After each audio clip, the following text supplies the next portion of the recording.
S K super TMT, the long life TMT.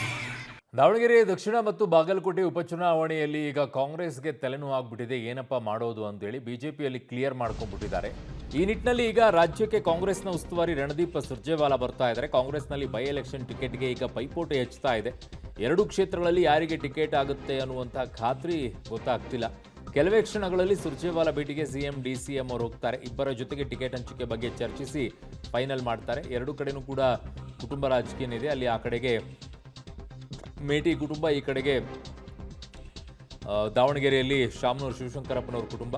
So ಹಾಗಾಗಿ ಯಾರಿಗೆ ಟಿಕೆಟನ್ನು ಕೊಡ್ತಾರೆ ಅನ್ನುವಂಥದ್ದು ನೋಡಬೇಕಾಗಿದೆ. ಶಾಮನೂರು ಅವರ ಮೊಮ್ಮಗ ಸಮರ್ಥ ಅವರಿಗೆ ಕೊಡೋದಾಗುತ್ತಾ, ಆ ಕಡೆಗೆ ಮೇಟಿಯವರ ಪುತ್ರ ಇಬ್ಬರು ಇದ್ದಾರೆ, ಅದರಲ್ಲಿ ದೊಡ್ಡವ್ರಿಗೆ ಕೊಡಬೇಕಾ, ಚಿಕ್ಕವ್ರಿಗೆ ಕೊಡಬೇಕಾ, ಅಥವಾ ಮಗಳಿಗೆ ಕೊಡಬೇಕಾ, ಇವೆರಡೂ ಕೂಡ ಲೆಕ್ಕಾಚಾರಗಳು ಈಗ ದೊಡ್ಡ ಮಟ್ಟದಲ್ಲಿ ನಡೀತಾ ಇದೆ.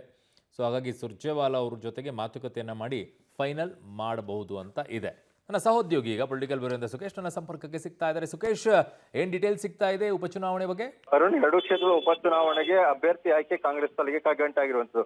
ಬಾಗಲಕೋಟೆಯಲ್ಲಿ ಒಂದು ರೀತಿಯ ಗೊಂದಲ ಕುಟುಂಬದ ಒಳಗೆ ಆದ್ರೂ ಕೂಡ ಬಹುತೇಕ ಸಿಎಂ ಒಂದು ರೀತಿಯ ಕಾಂಪ್ರಮೈಸಿಂಗ್ ಫಾರ್ಮುಲಾ ರೆಡಿ ಮಾಡೋದಂತೆ ಕಾಣಿಸ್ತದೆ. ಅದು ಹೆಣ್ಣು ಮಕ್ಕಳಿಬ್ಬರಿಗೆ ಯಾರಿಗೂ ಕೂಡ ಟಿಕೆಟ್ ಇಲ್ಲ, ಗಂಡು ಮಕ್ಕಳಲ್ಲಿ ಒಬ್ಬರಿಗೆ ಟಿಕೆಟ್ ಕೊಡ್ತೀವಿ ಅನ್ನುವಂಥದ್ದು. ಆದ್ರೆ ದಾವಣಗೆರೆ ವಿಚಾರದಲ್ಲಿ ಮಾತ್ರ ಕಾಂಗ್ರೆಸ್ಗೆ ಒಂದು ಕ್ಲಾರಿಟಿ ಬರ್ತಾ ಇಲ್ಲ, ಮತ್ತು ಬಾಗಲಕೋಟೆ ವಿಚಾರದಲ್ಲಿ ಯಾರಿಗೆ ಅಂತಿಮ ಪಡಿಸಬೇಕು ಅನ್ನೋದು ಕೂಡ ಎಐಸಿಸಿ ನಾಯಕರ ಜೊತೆ ಚರ್ಚೆ ನಡೀತಾ ಇದೆ ಅನ್ನುವಂಥದ್ದು. ಅದೇ ದಾವಣಗೆರೆ ಮಟ್ಟಿಗೆ ಇನ್ನೊಂದ್ ಕಡೆ ಮೈನಾರಿಟಿ ವರ್ಸಸ್ ಮಲ್ಲಿಕಾರ್ಜುನ್ ಅನ್ನುವಂತ ರೀತಿಯಲ್ಲಿ ಫೈಟ್ ನಡೀತಾ ಇರುವಂತದ್ದು.